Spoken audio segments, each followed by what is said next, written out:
Bonjour, nous revenons à nos questions-réponses pour les questions du consultant. Et donc aujourd'hui encore, nous avons cette séance pour pouvoir répondre à certaines questions de nos clients ou de ceux qui vont suivre cette vidéo.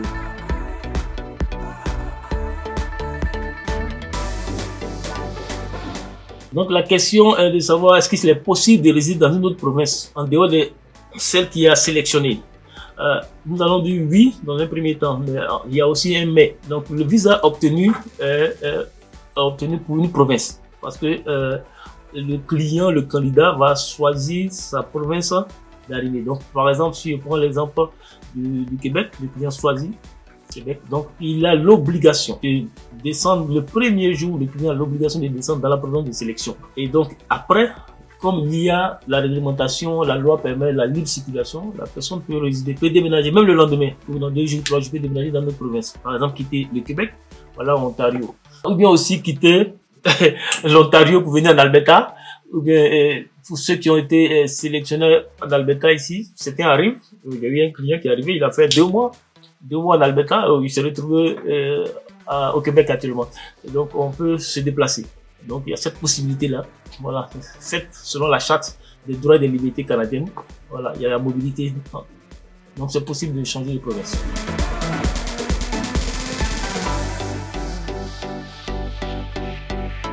Est-ce qu'il y a un montant que le client peut avoir à son arrivée? Dans toute la procédure, concernant la procédure de la résidence permanente, oui, il y a ce qu'on appelle la preuve de fonds.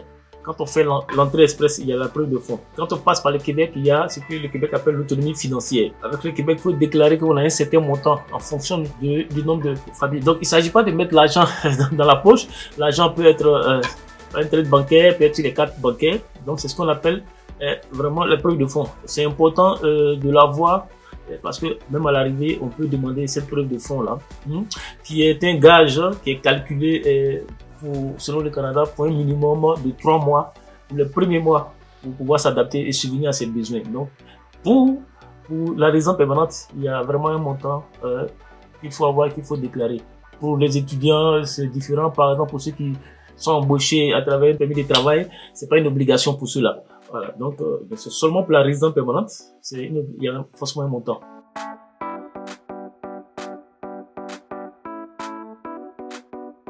Okay. Est-ce possible d'immigrer seul et de faire venir sa famille ou le conjoint pour les enfants plus tard? Oui, la réponse est oui.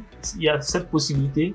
Dans un couple, dans une famille, le conjoint ou le requérant principal, le mieux qualifié, peut faire sa procédure et faire venir les autres. Mais attention, pendant la procédure, il y a obligation de déclarer sa famille. Il y a obligation de déclarer les membres de la famille. Et la procédure d'immigration vers le Canada n'oblige pas forcément un mariage. Donc, ça veut dire les conjoints de fait, ce qu'en Afrique on appelle le concubinage, sont acceptés. Mais il faut déclarer dans les formulaires que je suis en relation avec telle personne et j'ai tel enfant, tel enfant. Et une fois que ce requérant principal arrive au Canada, la seule obligation qu'on lui demande, c'est de commencer à travailler, d'obtenir son premier emploi. Une fois qu'il obtient son premier emploi, il peut faire maintenant ce qu'on appelle le regroupement familial. Voilà. Et ce système-là s'appelle le parrainage. Voilà. Mais la personne qui parraine, là, lui, il doit être physiquement au Canada. Donc, c'est-à-dire, le conjoint va rentrer et après le second peut venir.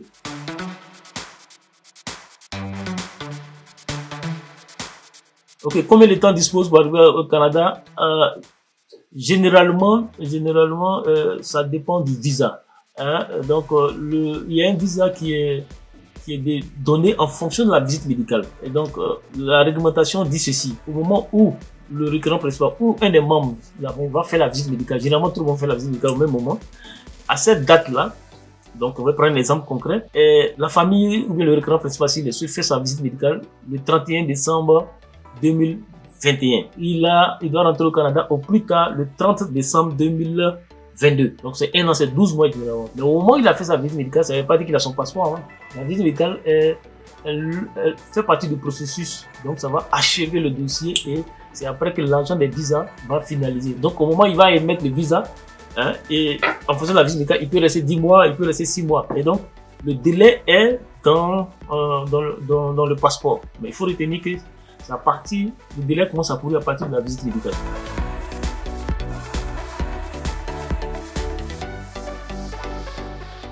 combien coûte un billet d'avion pour le Canada? Généralement, on reçoit toujours souvent cette question, mais on donne peut-être juste une fourchette hein, pour ceux qui sont en Afrique de l'Ouest, parce que le billet d'avion vers le Canada dépend de plusieurs facteurs aussi, ça varie. De la période dans laquelle la personne va voyager, de la compagnie par exemple aérienne, et puis de la province où la personne va partir. Donc si la personne va au Québec, il va à Ontario, il vient en Alberta, c'est encore plus loin. Donc généralement nous donnons une fourchette. Une fourchette, on dit tu veux parler en dollars, on va dire entre $1000 et $2000.